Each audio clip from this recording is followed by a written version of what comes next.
À l'hôpital de Mariupol, c'est la course contre la montre. Pendant que les enfants se terrent pour éviter les bombardements, les soignants tentent de sauver des vies dans des conditions très difficiles, sans électricité ni chauffage.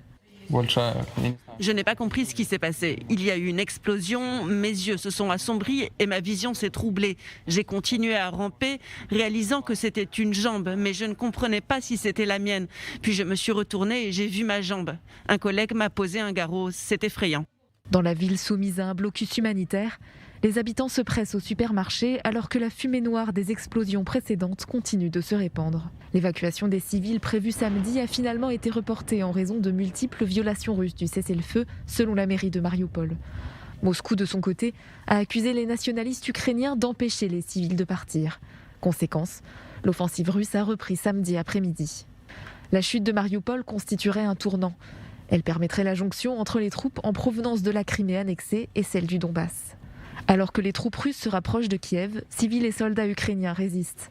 Ils construisent des barricades et préparent leur ville à tout assaut pour ralentir l'armée de Moscou. C'est dans ce contexte plus que tendu que le président ukrainien s'est adressé virtuellement samedi au Congrès américain. Volodymyr Zelensky a renouvelé sa demande de matériel militaire et d'avions.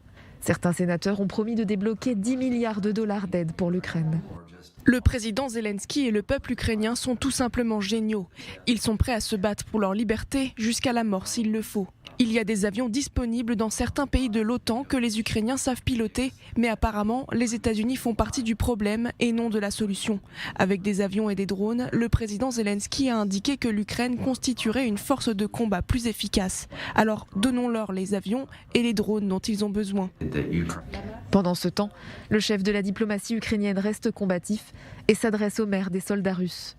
Les Russes continuent à subir des pertes dévastatrices sur le terrain et je n'arrive pas à comprendre comment les mères, les épouses et les filles de ces soldats russes supportent cette douleur, en voyant comment le président Poutine envoie de plus en plus de leurs êtres chers en Ukraine.